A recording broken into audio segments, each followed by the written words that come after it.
Hello and welcome to EE233. I'm your instructor, Gregory Myers.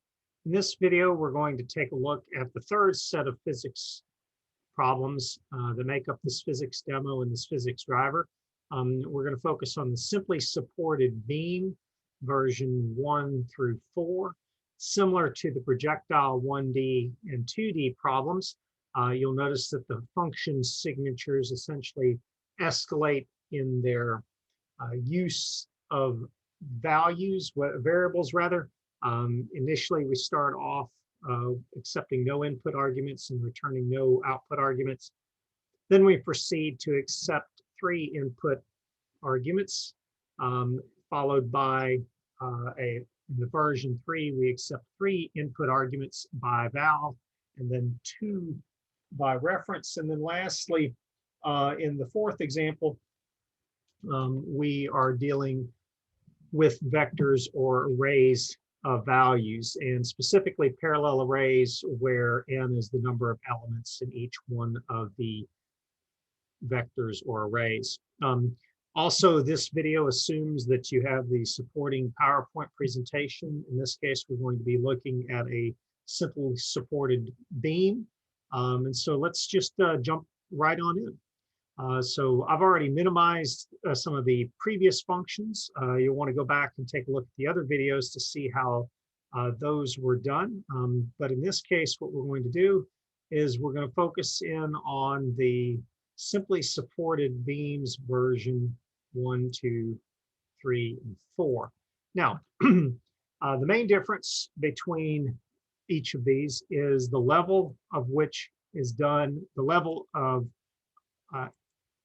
collection of input arguments and the return of output data inside the function. And so in our first example, it collects the info using the scanf and the printf prompt, and it prints out the table all inside the function. In other words, it's completely encapsulated. There's no way to pass information to it. So all of our temporary variables and everything are going to have to be declared inside the function. All right, so once again, make sure that you have the PowerPoint pulled up, and we're going to start declaring some of these variables in conjunction with the variables that are shown in the diagram. And so we want to have a double for the weight, a double for the A or the location of the load. We're going to have a double L, which is going to be the length of the entire beam. So this is the load. This is the location of the load. And this is the length of the beam. And then in addition, as far as output values, we're going to have R1, which is the reaction force at P1 or the point 1. And then we're going to have a double of an R2, which is going to be the reaction force at P2 or point 2. Now, the formulas in this particular case are fairly straightforward. But the first thing we want to do is we want to capture the 3 input arguments. And so to do that, we're going to create 3 sets of printfs and scanfs, starting with a printf that simply asks the user to please enter in the load. So enter in the load. And ideally, we would want to specify the units here.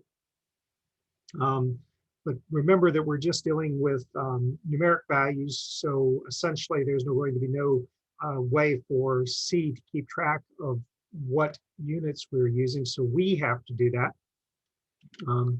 So in this case, perhaps what we want to do is we want to enter in the load then in pounds.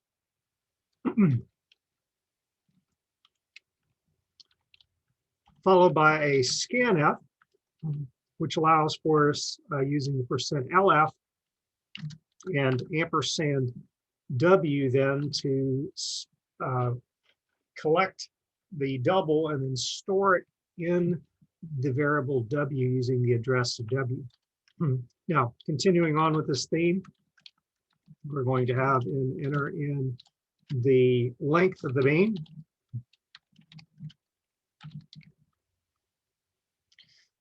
In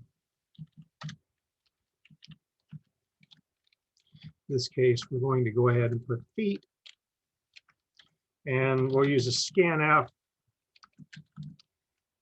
%LF and then ampersand L. Not the best variable names, but since this matches the PowerPoint, I want to make sure to keep it the same variables that you should be using in your manual or hand calculations. So printf, enter in the location of the load. Once again, this could be in either feet or in inches. In this case, I'm going to go ahead and do feet. And followed by a scanf with the %LF and then the ampersand A. Now you could argue that you probably want to ask for the length of the beam first. That's perfectly fine. And then the weight, and then the load, and then the location of the load. All that's perfectly fine. Notice we have no return value here, so we don't have to worry about an output. Instead, what we can do now is we can jump straight into our calculations. So we'll start off with R1, and our R1 is going to be equal to whatever our weight is times the, oh, we have one too many parentheses here. Let's do it this way. So weight, or the load, times the L minus A. All right, so there's our outer parentheses, and then divided by our L. So that gets us the first reaction force. And then the second one then is going to be equal to W times A divided by L. Note, just in case you're interested, this can also be written as W minus R2. So in which case we would calculate R2 first. Now, from here, then we just simply want to print out a nice little table using printf of our input and our output arguments. And so what we can put here then is a name and let's say a value here, followed by a new line. And then some sort of nice border. Once again, a lot of this is just simply aesthetics. We'll go ahead and have a top and a bottom to our table. And then inside the table, then we want to include both the input and the output arguments. In this particular case, we're going to have the L, or length of the beam, in feet. This time around, I'm actually going to go ahead and specify the units, followed by percent 8.4F, follow the pattern that we've been using. And that's the total length of the beam. This will be very similar then for the next few arguments here, or the next few variables. You can include then the weight in pounds and the location of the load. And then the R1 and R2, the forces, the reaction forces, which will also be in pounds. That's pretty much it on this one, since once again, there is no return value. It's all handled inside of the function. What we should do now is we should go test it, which means we're going to go up to our main. And in our main, which we've been using quite a bit, we've already started to triage a number of different possibilities here. One is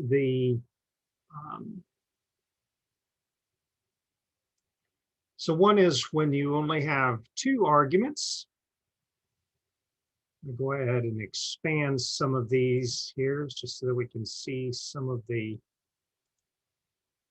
code that we've already written. And then the second one is when we have three arguments.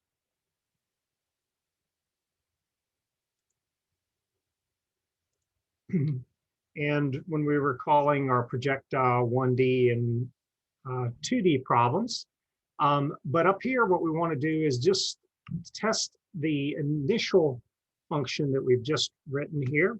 And that is our simply supported beam version 1. So we go ahead and type in SIM and then hit Control and space. It pulls up the autocomplete, and we don't have any other code that will run by default other than this just simply printing out the arguments. I think we're set to go. So let's go ahead and build it.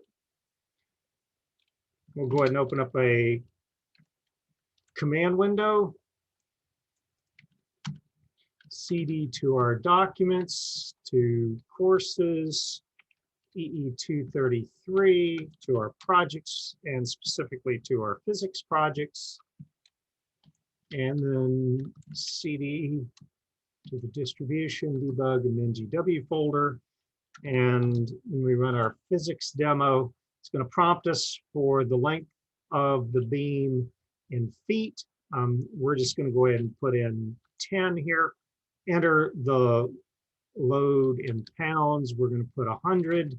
And then just to make it a little easier on us, we're going to go ahead and just put in 5 for the location of the load. And the reason I chose that is because that means that our R1 and R2 are going to be equal. Let's run this one more time just to make sure that our math is sound. We'll start off with the length of the beam being 10 feet, the load once again being 100, and then the location of load, we're going to specify this one at 6. And you'll see that since 6 is past center, that our R2 is higher than our R1. So it seems to make sense. And also that our R1 and R2 sum up to equal the load W. So overall, it seems like we've got the right algebra. So let's go ahead and move on then to the second version of this, the simply supported beam version 2, where the collection of the input arguments comes outside the function. However, the display of the data still is the responsibility of the function. So nothing is returned back other than a success or failure. So we're going to go down here to the simply supported beam version 2, and we're going to borrow some of the code from the earlier example. We're going to start off, we'll actually just go ahead and copy all of it. And then we'll sort of work our way backwards and take out the pieces that we don't need. Namely, we don't need to redeclare these variables, the W, the L, and the A, because all of these are provided as input arguments to the function. As a matter of fact, what we can do is we can actually cut them and then temporarily put them into Notepad, because we will use them up in our main, as well as our 3 printfs and scanfs. So essentially what we're going to do is we're going to push the collection of the data outside of our function. Okay, so all I'm doing here is I'm just copying and pasting it into Notepad just to be able to keep track of it. And at that point then, we don't really have any logic in here, so we're just going to return exit success. So what we need to do now is go back up to our main. And in main, we'll go ahead and bring in those 3 variable declarations. All right, so in this particular case, we'll go ahead and put them here. These are going to be the ones that are going to be associated with our simply supported beam. And then the three printfs and scanfs, what we'll do is just like before, we'll test them first in our main, and then we'll comment them out. But more importantly, we can comment out the simply supported beam version 1. And then once we've collected the information in our main, we can simply turn around and call simply supported beam version 2, passing W, L, and A ByVal. In other words, we're passing a ByVal, those three variables, and we're making copies of those values inside of the functions. And that's about it for the changes needed to get the version 2 working. So we're going to go ahead and build this. Come back out here to our command line. We'll clear the screen. We'll rerun our physics demo. We are once again prompted. We're going to enter in the length of the beam in feet. The load we'll say is 100, and the location is going to be 6.0. And once again, same results that we got last time. The main difference is that we collect the data in main and we print out the table inside the function. Now, let's move on to the third version, the third example, and that is our simply supported beam version 3. Our simple supported beam version 3 accepts a total of 5 arguments, with 3 of the arguments being ByVal and 2 of them being by reference. And these are just single values for R1 and R2. The only difference is these are by reference, which means we can change them inside our function. This allows for us then to print out the table outside the function and only focus in on the formulas. So in other words, this particular example is going to be very, very short. Specifically, it's going to be 2 lines of code. So actually what we can do is we can borrow the equations from the earlier example, with the only significant thing that we need to change is the star or the indirection operator in front of the R1 and R2 calculations. And I'm also going to change this here in the comments as well, even though we aren't using that particular formula. Now, I should say at some point that we would technically want to do some error checking. And what do I mean by that? Well, we, for instance, can't have an A that is greater than L, because that would mean that the load is not on the beam. Likewise, we should not have an A that is less than 0, because once again, that indicates that the load is not on the beam anywhere on the L, the beam L. So there is some room for improvement in here. However, we're not going to worry about that on this particular example. Instead, what we want to do is we want to focus now on printing out our results. And so what I'm going to do here, I'm actually going to borrow this table here. I'm going to copy the whole table. I'm going to put it over in the clipboard, and then I'm going to put it in my notepad here. And we're going to figure out exactly how can we get the information into our function. So in other words, how can we collect our values for W, L, and A?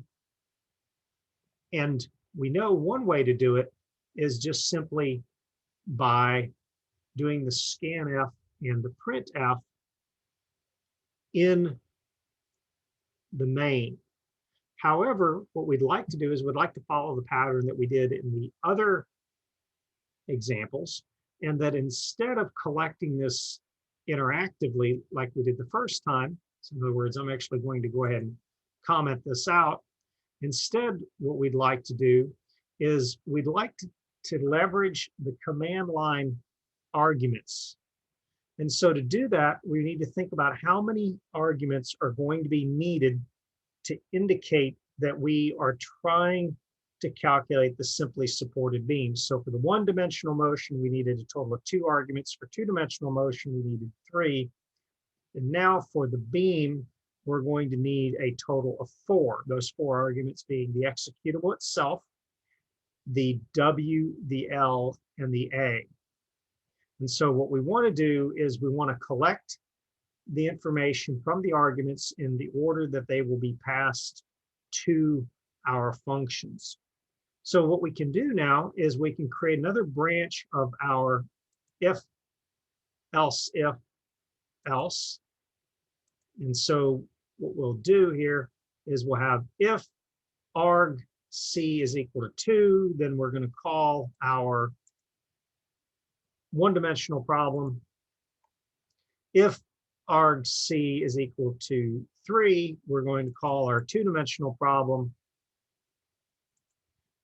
And so scrolling down here to the bottom here, instead of having an else, what I want to do now is I want to have an else if, and else if arg c is equal to 4, then what we want to do is we want to start calling then our simply supported beam.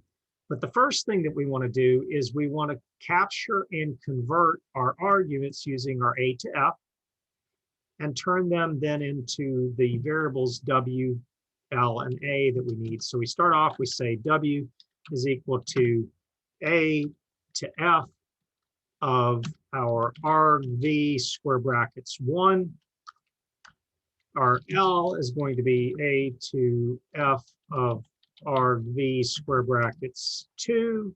And then A is going to be A to F arg V square brackets 3.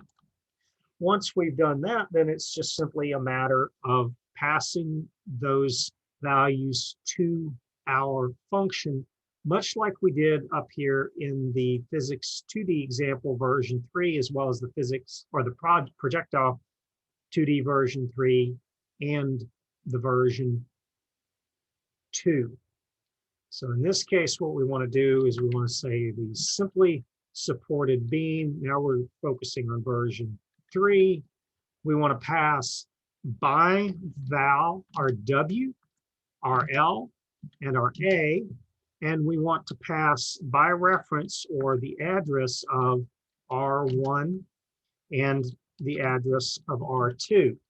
Now, the problem is we have not yet declared an R1 and an R2 in main. So to accomplish that, or to accomplish what we want to do rather, we want to scroll back up here to the top of our main, and we want to add 2 more variables. There's our R1 and our R2. And now we can call our simply supported beam version 3 with 3 ByVal variables and 2 by reference, meaning that we're passing the addresses of those 2. From there, it's just simply a matter of copying our table that we had earlier and pasting it now into our main, particularly into this branch here where we are going to accept 4 arguments. All right, so let's go ahead and build it. Let's come back out here to the command line. And this time around, instead of running our physics demo, actually, let's make sure that we commented out everything above. I believe we did. Yes, good. So now let's run our physics demo. But this time, what we want to do is we want to pass 3 additional arguments, or 3 arguments past the executable. And the first one is going to be our W, which was 100, our L, which we said was 10, and our A, which we said was 6. And you can see here that our 3 arguments are 100, 10, and 6, or 3 additional arguments rather, and they get passed as our W, L, and A. And I guess probably to keep consistent here, we probably could switch the W and the L. It doesn't really matter, just whichever order makes sense as far as collecting them. In our function signature, it's W, L, and A, and in our table, we're printing it out in a different order. But as long as we're clear on the order in which it goes into our function is the most important. A note here that our R1 and R2 are 40 and 60, which indicates that the weight is slightly past center, and also that 40 and 60 add together to give 100. So those are 2 checks to make sure we're doing it right. Which then brings us to our last version of our problem. And in this one, basically, we can pass to it an array of weights or a vector of weights.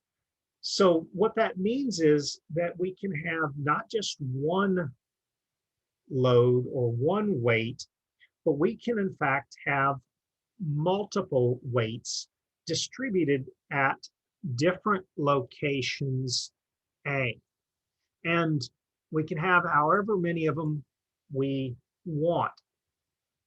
Now, the thing is that for each one of our loads W at a location A, we're going to have a reaction force R1 and a reaction force R2. So essentially what this does is this allows for you to calculate the reaction associated with an individual weight at a specific location. So we're gonna have to spend some time setting this particular one up. But first, what we want to do is we want to go ahead and build our function. Okay, so we're going to come down here then to our simply supported beam version 4. And we want to go ahead and create a temporary variable. We may need more, but we already know that we're going to need an index just based on how our other version 4s have worked. We're still going to use the same formulas that we used earlier for calculating on R1 and our R2.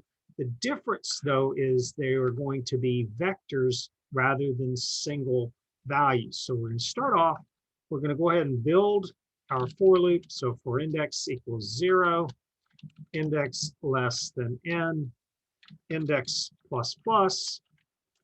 And then inside of here, we're going to have a calculation for R1, but specifically the R1 at the location of the index. So R1 index 0, R1 index 1, and so on, all the way up to n minus 1.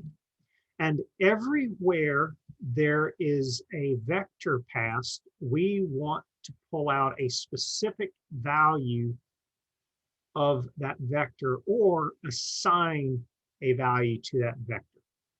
Now, that means that the only thing that stays constant through this particular example is our L. In other words, there is only one L, the beam length.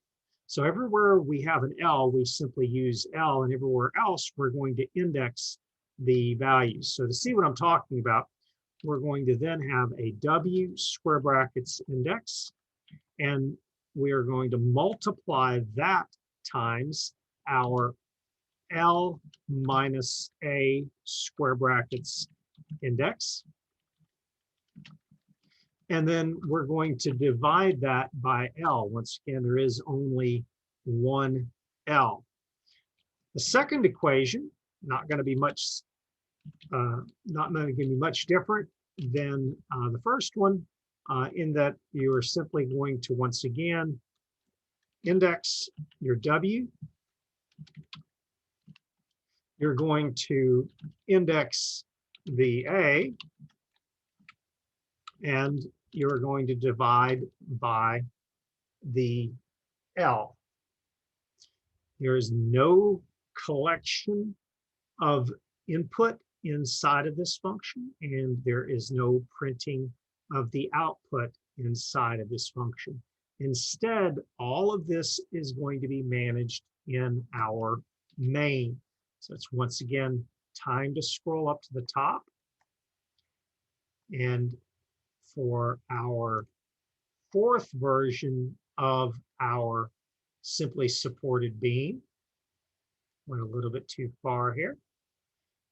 Basically, what we want to do now is we don't just simply want to collect a single piece of information.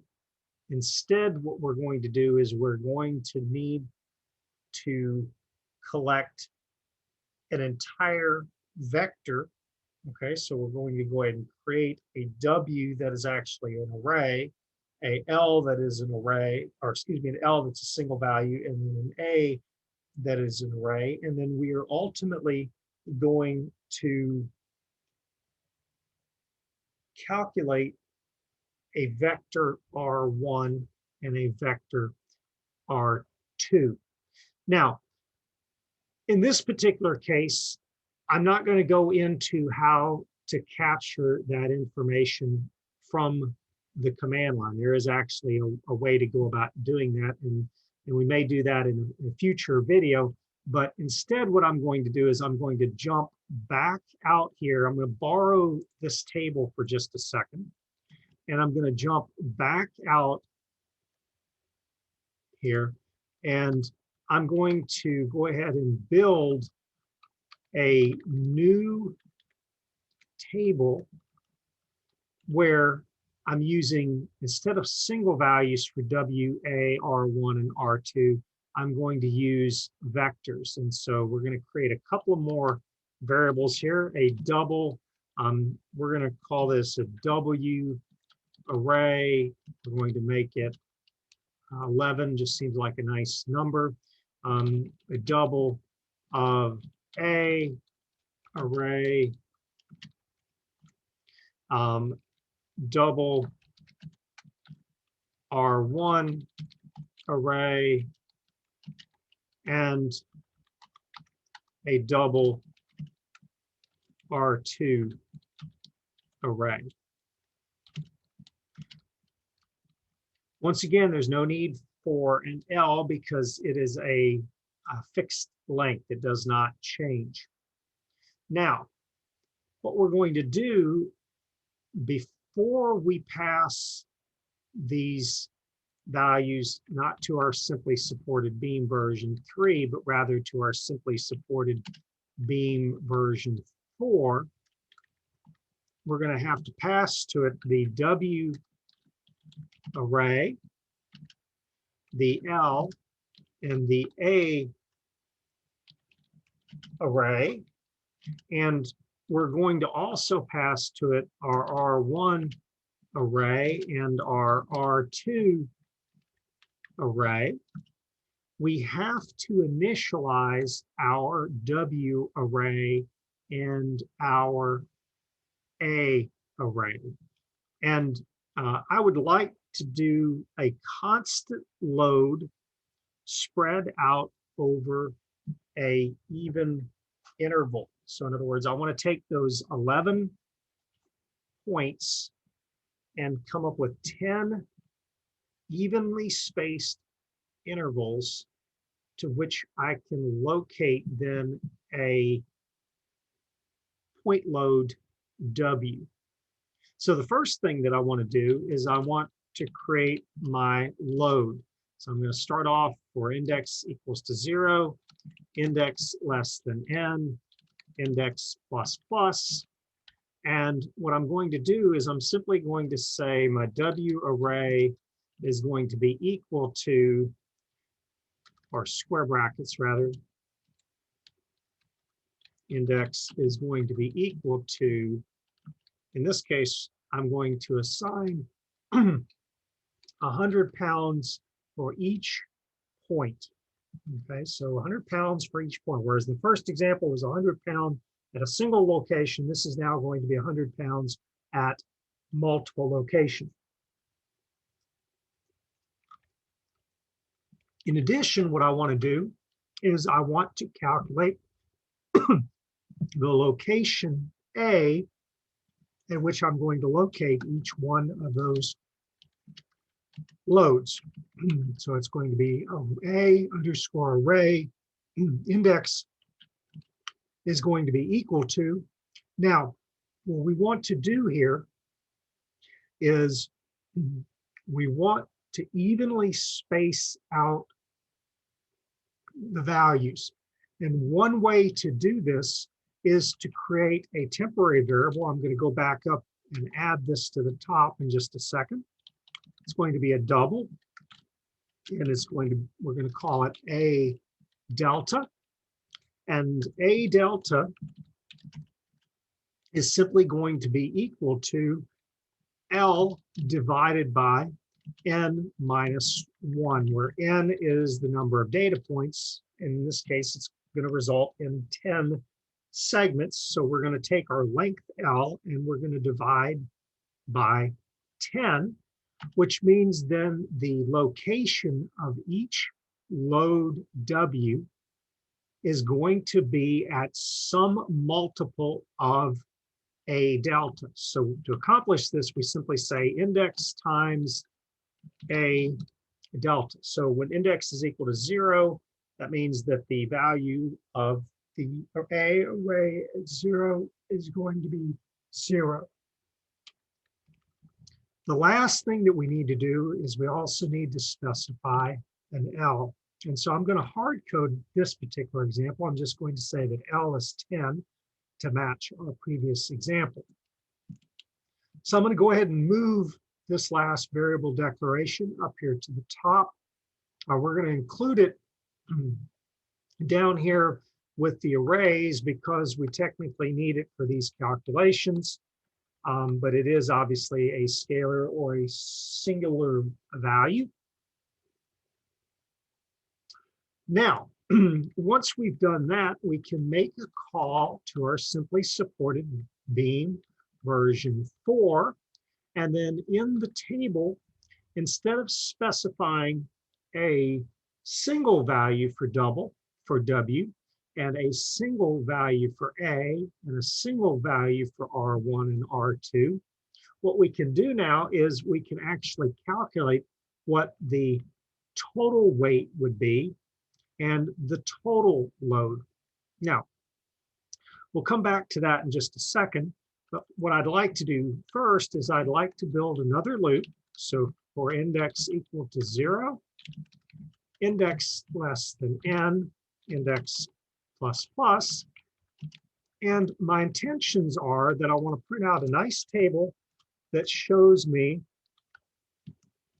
not only the index or the index in the array, but also the corresponding weight, location, and reaction forces that are caused by that load.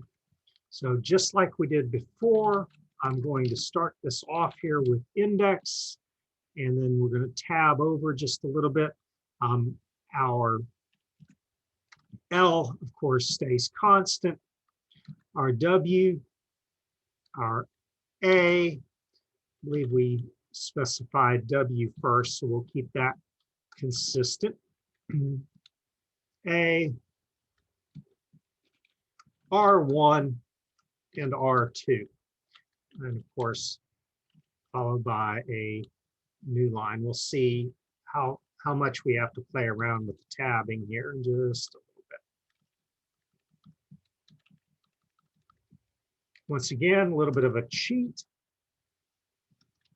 I usually just put a copy of this down here so that I can line up my values a little bit better, but effectively what we have here inside this loop is going to be a %d, %8.4f, and we're essentially going to do this multiple times here.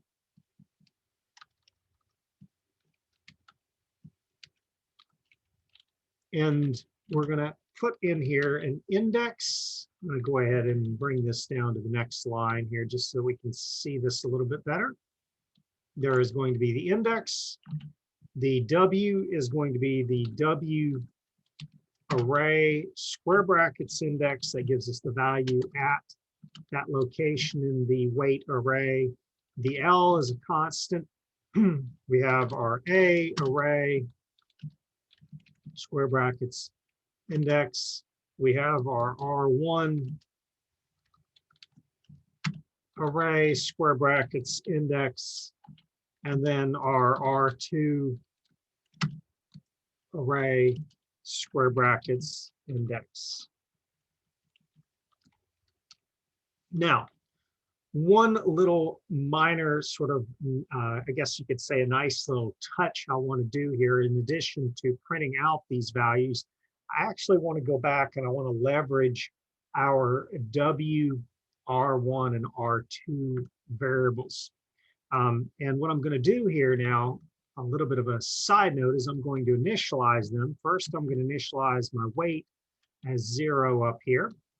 I'm going to initialize my R1 as 0 and my R2 as 0. Actually, because we're going to do something a little later on with this, I actually would like to initialize these right after I make the call to my simply supported beam version 4. All right, and this will make sense in a later video why I'm doing here. But basically what we're going to do is we're going to use our W to add to it whatever the value is in the array at that index. So essentially what I'm doing is I'm sum up all the loads, so you can get an idea of what the total load is. Also, we're going to sum up what the total reaction force is. So R1 is equal to R1 plus R1 square brackets array index. And so this is going to sum up, or I guess you could just say sum all the R1s. And then lastly, then is going to be R2 is equal to R2 plus R2 array square brackets index. And this is going to sum all the R2s. So now what happens is this table here is still usable. This actually will give us the sum of all of the loads, the sum of R1 and R2. And just to provide a little distinction between these tables, I'm going to put in one additional print F. All right, now I think we've got everything. We might have a little bit of alignment issue, but we've cleaned up. And right now, this is the only code that's running. So I'm going to go ahead and build this, or actually the only code that's uncommented. I'm going to go ahead and build this. Good, we've got an error. Let's see if we can chase down what this is. I think I already know what it is because I see which line it's on. I did not specify number of elements. N is equal to 11. Right now we have that hard-coded above. We build this one more time. When we come out here to the command window, we're going to rerun our physics demo, this time with no arguments. And we actually, we got to comment out our little helper line here. That was just meant to help us line up our columns, nothing more than that. All right. So the only one that we have a problem with is our A, and that was probably because we failed to initialize our A.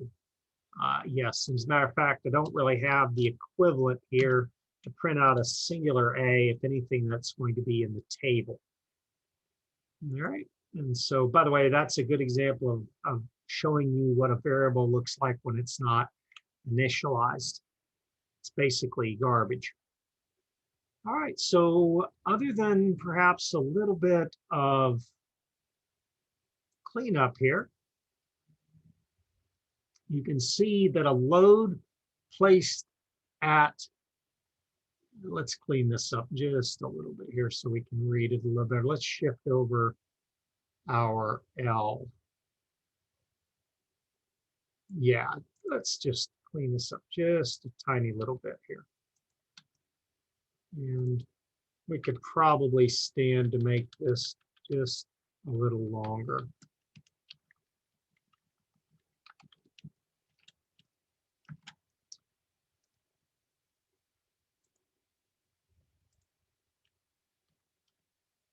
Okay, much better. Still could tab over the R2 and the R1 just a little more, and I think that's close enough to call it done. Yes, there we go. All right, now, so let's take a look at the results. Basically, a 100-pound weight at a location 0 means that the reaction force is going to, at point 1 is going to be 100, and there is going to be no reaction force from our load at point 0 for R2. So in other words, R2 has no reaction force as a result of a weight at A equals to 0. 100 pounds at A equals to 1 means a 90-10 split. 100 pounds at location 2 or A2, we're assuming that A is in feet, is going to be 70 pounds for R1 and 30 pounds for R2, and so on all the way down to the bottom where a 100-pound load located at A equals to 10 or the other end of the beam is going to result in 0 reaction force at R1 and a 100-pound reaction force at R2. The total length of the beam is 10. The total weight applied to the beam is 1,100 pounds. Your first thought was probably that it was going to be 1,000 pounds, but remember we have 11 data points spread out over 11 data points spread out at even intervals, 10 even intervals. So we have a 1,100 pounds total weight, which means that it's evenly distributed. Then our R1 is going to be 550 and our R2 is going to be 550. Now, note this warning, unhandled number of arguments, just simply comes from the fact that we didn't pass any arguments and it basically fell all the way through our if structure. In another video, I'll show you how to actually pass the W and A vectors that I provided for you. There's actually going to be 2 ways that we can do that. One is from the command line. The second one is actually from a file, or we could simply ask the user what the, I guess you could say the weight function looks like, and then the number of data points that the user wants. All right, so hopefully you found this video helpful. There will be another one that shows us now how to clean up our physics functions. But if you have any questions or any comments, please do not hesitate to email me. Thank you for watching.